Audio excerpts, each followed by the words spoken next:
Hello ladies and gentlemen, and welcome back to another episode of Gizmo Joe. Today's video will be my hands-on review of the Leagoo Kiicaa Mix, one of the cheapest bezel-less phones available. I did an unboxing video of this device about a week ago, so if you're interested in what comes in the box, check out my other videos. So I purchased the Kiicaa Mix for only $90 US.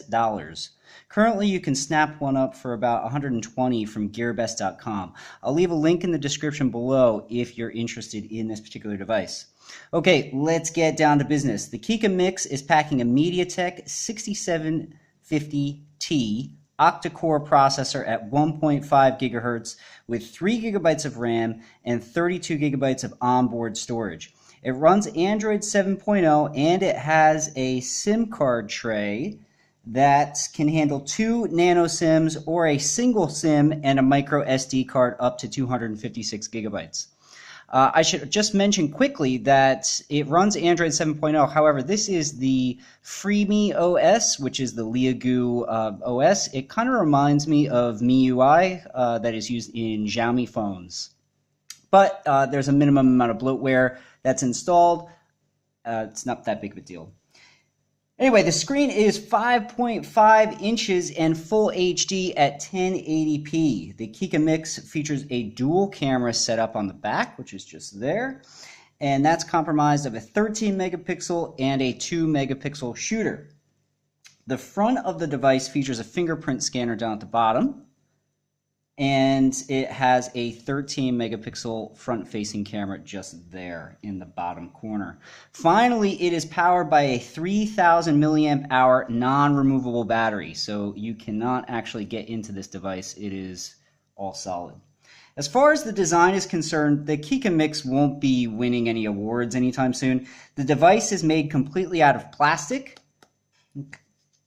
However, it does support a matte finish, which helps to cut down on fingerprints. You will get the occasional fingerprint on here. I mean, I found myself having to essentially rub it up against my shirt or whatever during the day just to get rid of some of the fingerprints. But for the most part, it doesn't really leave any fingerprints, which is nice.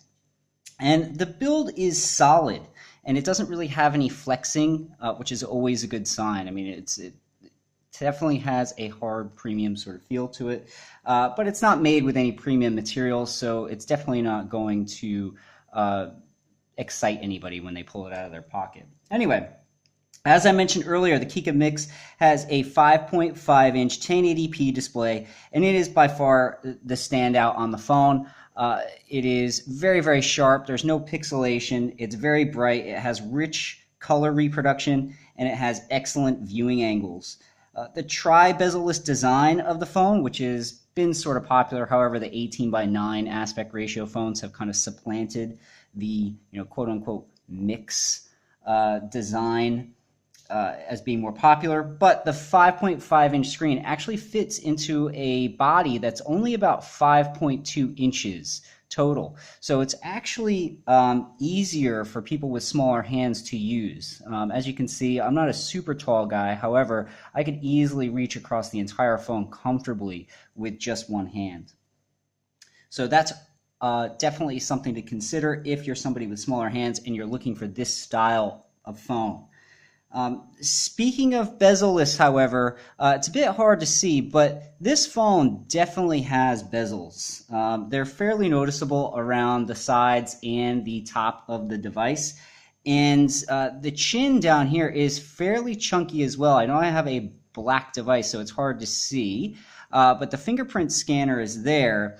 And then you have the virtual sort of system buttons here. So you have your back button, your app tray, and your home button. Now those can be hidden. However, just realize that they will take up a bit of screen space if you choose to have them on there. But again, they can be hidden. Now the back button here, or the fingerprint scanner, also acts as a back button.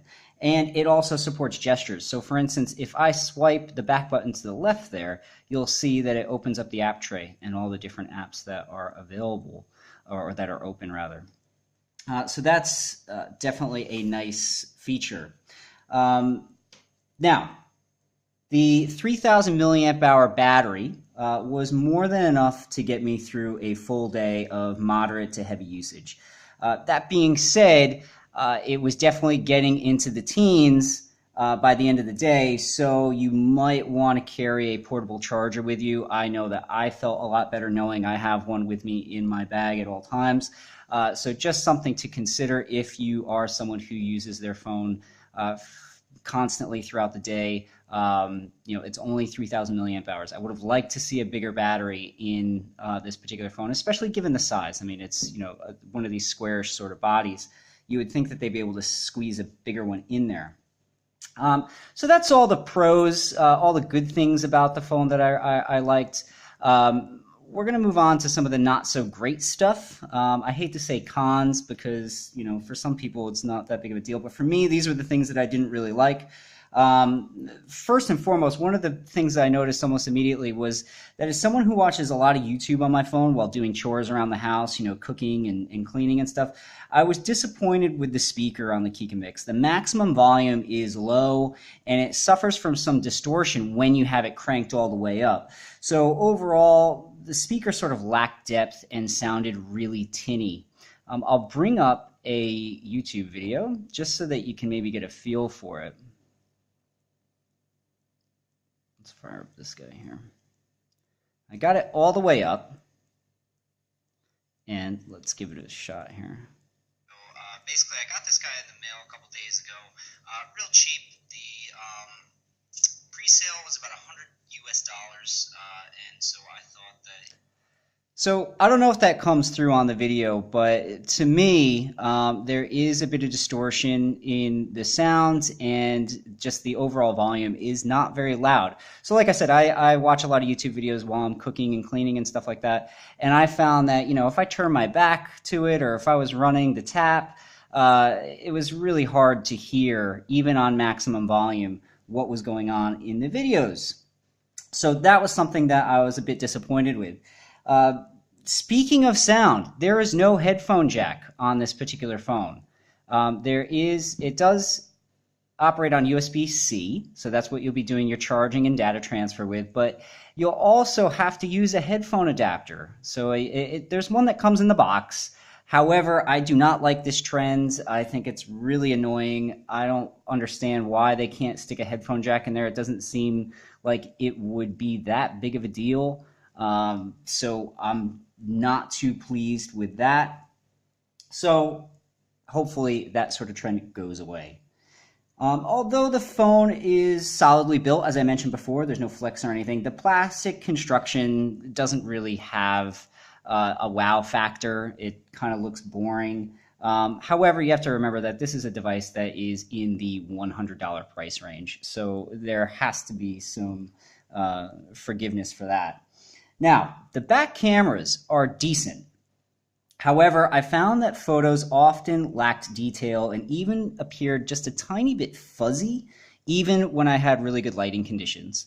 The front-facing camera down here, number one, the placement is really odd. So if you decide to go with this phone or any phone that has this bezel-less design, and a lot of them, I mean, my iPhone S8 has the same sort of setup, the front-facing camera is on the bottom. So if you're someone who takes a lot of selfies or whatever, you might want to turn it around upside down so that the camera's up here, because if you're trying to take a selfie and you're holding it down here, chances are you're going to be taking a picture of your chest or your chin or something and not necessarily of your face.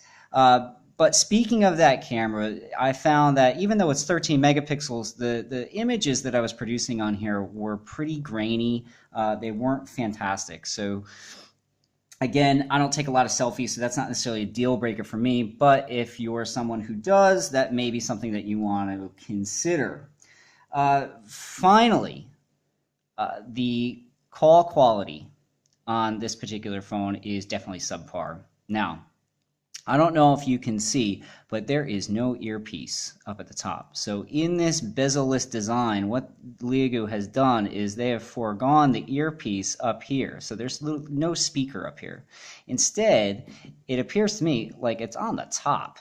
So if you can imagine holding this phone up to your ear, sound is shooting out that way, not this way, where it would normally go in any other phone, really.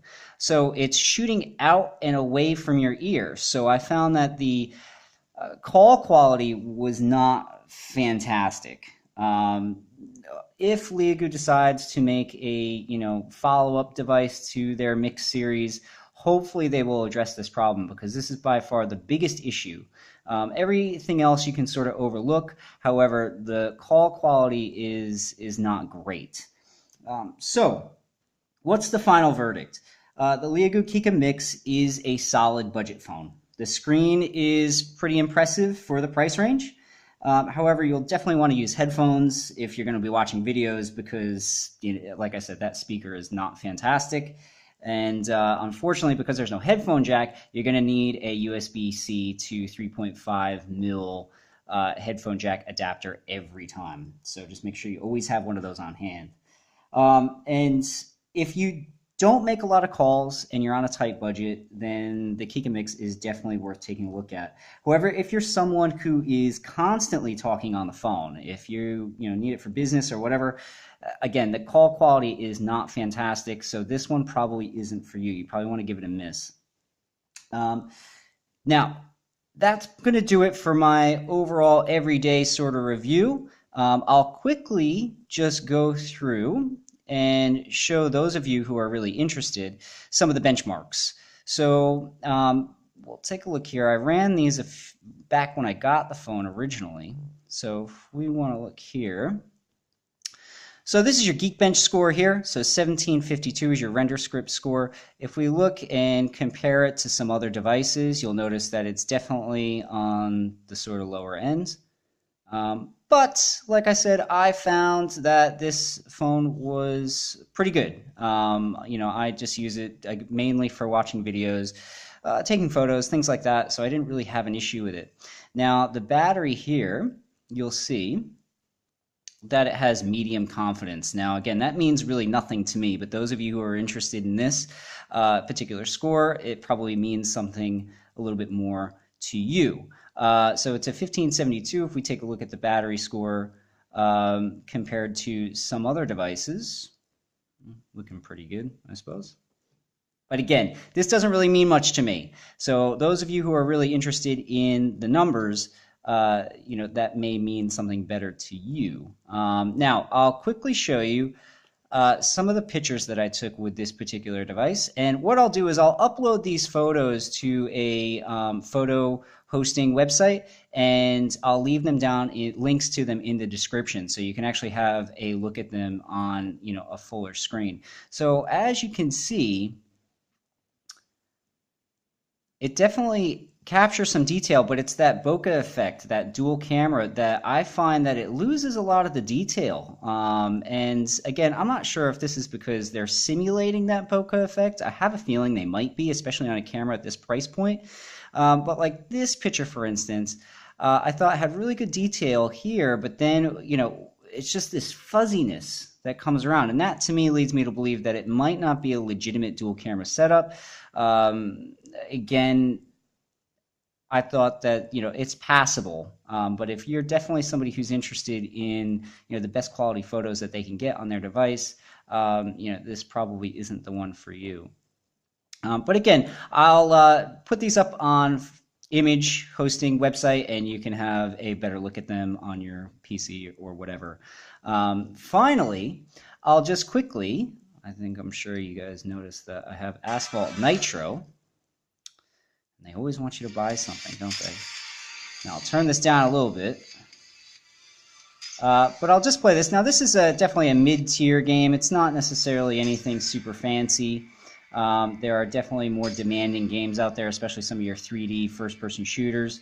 But this one is, a solidly entertaining sort of mid-tier game.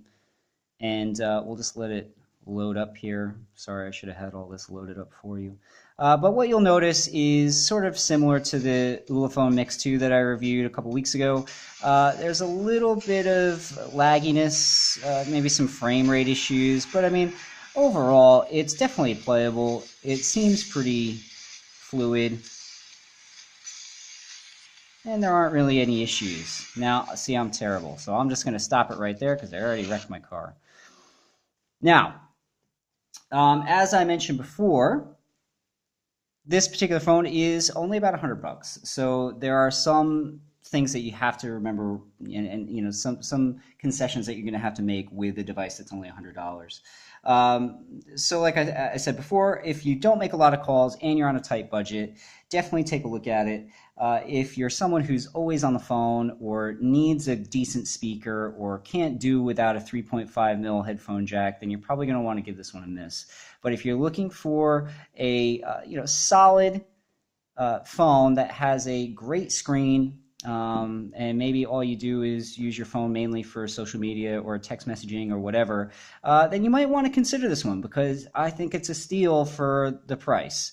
As I mentioned before, it's about $120 on GearBest.com right now, but I got mine for $90, and that was on sale. And again, I don't get sent any of these devices. I pay for them all out of my own pocket. So you can definitely get this guy cheaper if you do a little bit of digging. Anyway, that's the Leagoo Kiicaa Mix, and that's going to do it for today's episode of Gizmo Joe. Thanks for watching. Don't forget to like, comment, subscribe, share on social media. It really helps me out. Thanks again, and I'll catch you all next week with a brand new video. This is Gizmo Joe, signing off.